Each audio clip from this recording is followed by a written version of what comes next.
দীর্ঘ ৩৬ বছরের আক্ষেপ ঘুচিয়ে ২০২২ সালে কাতারে বিশ্বকাপ জেতে আর্জেন্টিনার ফুটবল দল। বাংলাদেশি সমর্থকদের উচ্ছ্বাসটাও ছিল তাই বাঁধ ভাঙা।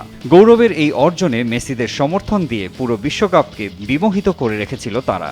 আরও একবার মেসিতে মাতোয়ারা হওয়ার উপলক্ষ পেতে যাচ্ছে দেশের আর্জেন্টিনা ভক্তরা।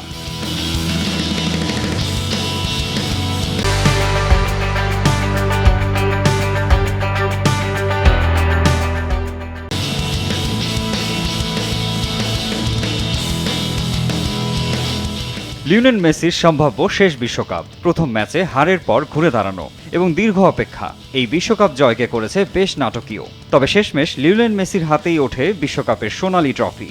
এমন বিশ্ব আসরকে সেরা বলতে বাধ্য যে কেউ। অবিস্মরণীয় এই বিশ্বকাপের রোমাঞ্চ নিয়ে এরই মধ্যে নির্মিত হয়েছে বেশ কিছু ডকুফিল্ম, যার মধ্যে একটি হলো স্প্যানিশ ভাষায় নির্মিত ডকুফিল্ম মুচাচোস। স্প্যানিশ পরিচালক জেসাস ব্রাসেরাস নির্মাণ করেছেন ১০০ মিনিটের এই ডকুফিল্ম।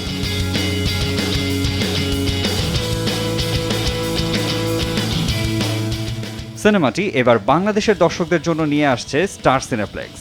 আগামী শুক্রবার থেকে চলবে ঢাকা, রাজশাহী ও চট্টগ্রামের স্টার সিনেপ্লেক্সের শাখাসমূহে।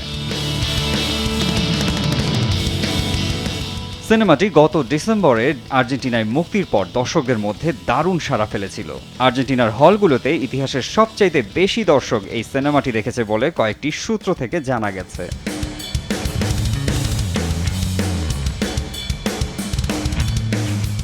মারজান ইভান, RTV।